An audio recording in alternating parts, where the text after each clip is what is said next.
محترم عازمین اکرام، یہ ویڈیو حج کے انتظامی امور کے مد نظر بنائی گئی ہے۔ مذہبی امور، اعمال و مسائل کے لیے اپنے علماء اکرام سے رابطہ قائم کریں۔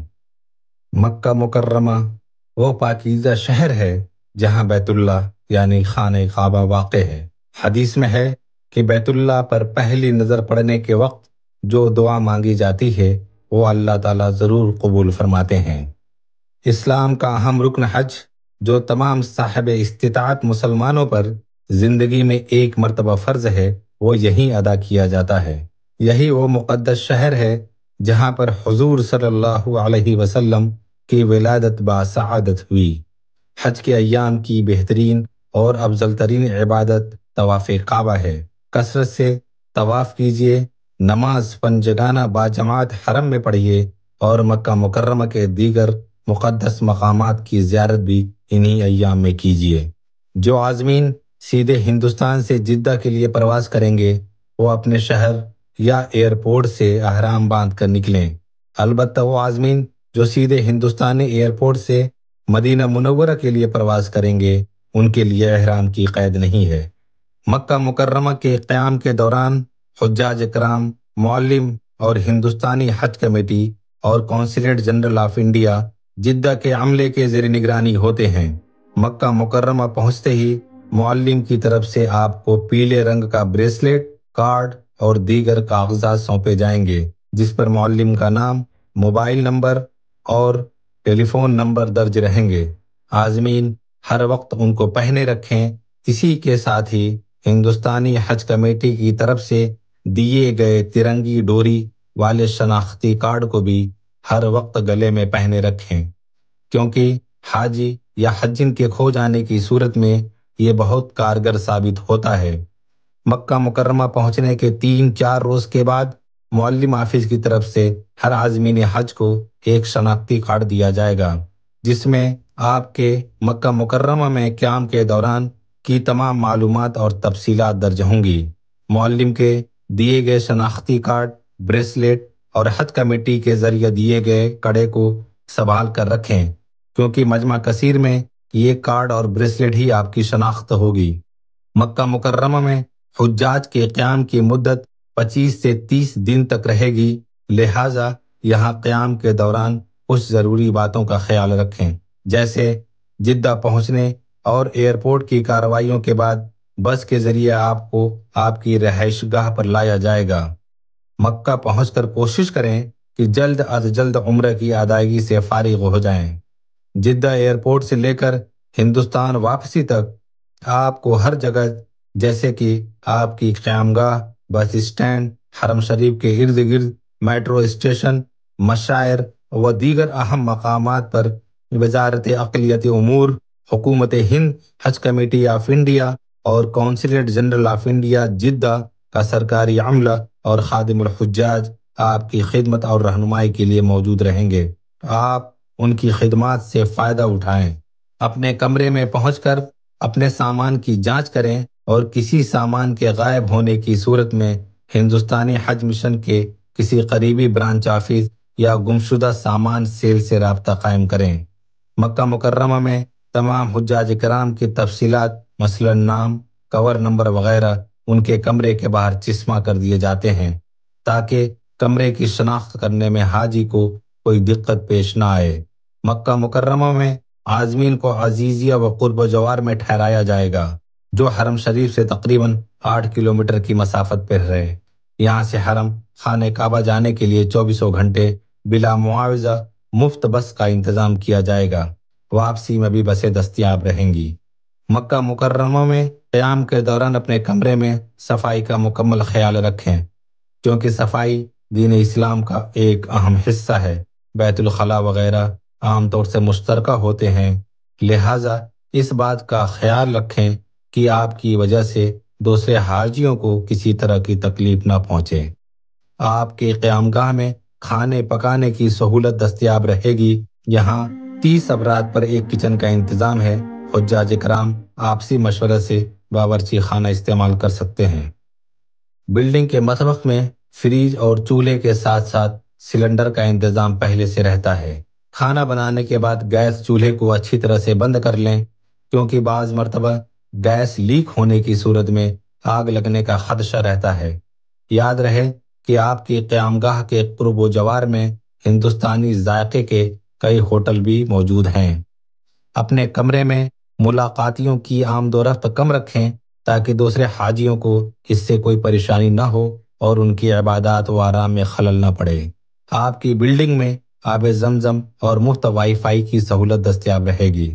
حج سویدھا ایپ کے علاوہ آپ کی بلڈنگ کے نوٹس بورڈ پر ضروری موبائل نمبرات درج رہیں گے، لہٰذا حسب ضرورت تکلیف یا پریشانی کی صورت میں متعلقہ نمبروں پر فون کر کے اس پریشانی کو دور کرا سکتے ہیں۔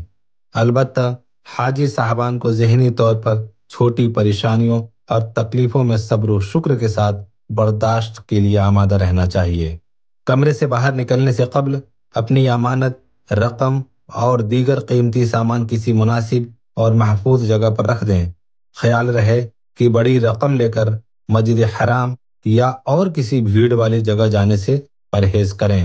تمام عازمین کو مشورہ دیا جاتا ہے کہ سعودی عرب میں ٹیکسی کا سفر کرنے کے لیے ان ٹیکسیوں کا انتخاب کریں جن کے اوپر عربی میں اجرا اور انگریزی میں ٹیکسی لکھا ہوتا ہے۔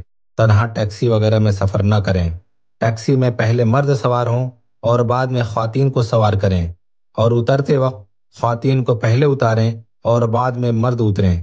عازمین یہ یاد رکھیں کہ ہر جگہ ہر قسم کے افراد ہوتے ہیں، احتیاط برتیں، بیدار رہیں۔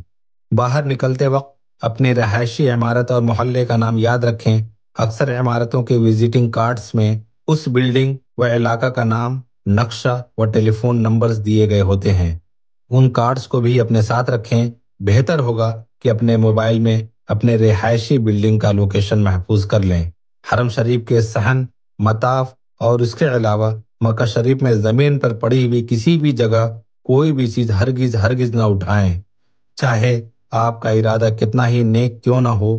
آپ کے ایسا کرتے ہی سرقہ یعنی چوری کے جرم میں آپ گرفتار کر لیے جائیں گے، اور اکثر ان حالات میں صفائی دینا بھی حجاج کے لیے عربی زبان نہ سمجھنے کی صورت میں مشکل ہو جاتا ہے۔ ماضی میں کئی ایسے واقعات رونما ہو چکے ہیں۔ سعودی قانون کے مطابق ہر حاجی اپنے فنگر پرنٹس کے ذریعے صرف ایک سم کارڈ خرید سکتا ہے۔ اس لیے مخلصانہ مشورہ ہے کہ ہر گروپ میں ایک شخص اپنے ہندوستانی سم کارڈز کو انٹرنیشنل رومنگ کروا لے، تاکہ سعودی عرب پہنچ کر اپنے عزیز و اقارب اور رشتہ داروں سے رابطہ قائم کرنے میں دشواری نہ ہو۔ مکہ مکرمہ پہنچنے کے بعد یہاں پر تعینات ہندوستانی عملے کی مدد سے بھی سم کارڈ خریدے جا سکتے ہیں، اور عام طور پر ہر برانچ آفس کے باہر موبائل کمپنیوں کی طرف سے سم کارڈز بیچنے کے لیے اسٹال لگا رہتا ہے۔ تمام حجاج کرام کے لیے ان کی قیامگاہوں سے حرم شریف کے لیے 24 گھنٹے بس کی خدمات مہیا رہتی ہیں۔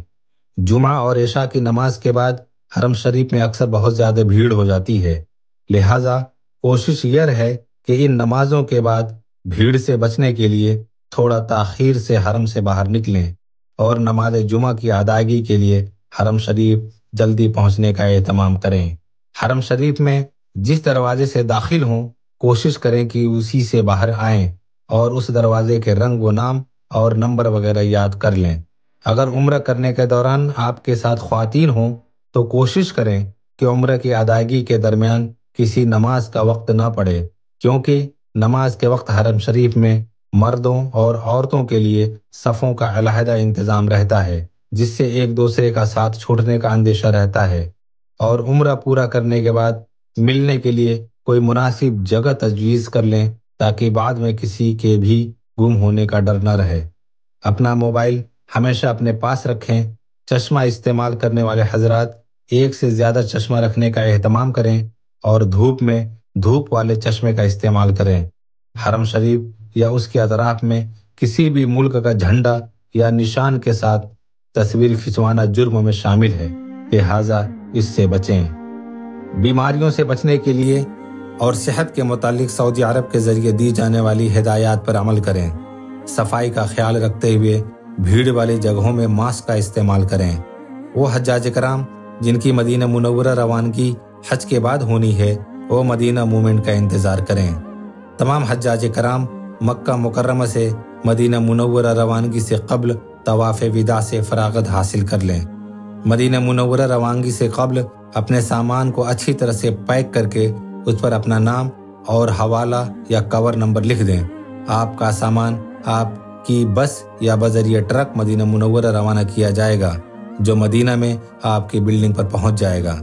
ایسے حجاج کرام جن کی روانگی جدہ ایئرپورٹ سے ہونی ہے، وہ فلائٹ سے 30 گھنٹہ قبل سامان تیار کر لیں، کیونکہ فلائٹ سے 24 گھنٹے قبل ان کا فی حاجی 40 کلو چیک ان سامان وزن کر کے فلائٹ ٹیکس چسپاں کر کے ایئرپورٹ کے لیے روانہ کر دیا جائے گا۔ روانگی سے قبل حجاج کرام کو فی حاجی صرف 7 کلو وزن کا ہینڈ بیگ لے جانے کی اجازت ہے۔ تمام حاجیوں کو فی حاجی 5 لیٹر زمزم ہندوستانی ایئرپورٹ پر ہی سونپنے کا انتظام رہے گا، لہٰذا حجاج کرام کو ہدایت دی جاتی ہے کہ زمزم اپنے ساتھ نہ لے کر جائیں، خاص طور پر زمزم اپنے بیگ وغیرہ میں بالکل نہ رکھیں، کیونکہ اس کی وجہ سے آپ کا سامان ایئرپورٹ پہ ہی روکا جا سکتا ہے۔ اللہ تعالیٰ آپ کے حج کو آسان بنائے اور آپ کو حج مبرور کی سعادت نصیب کرے۔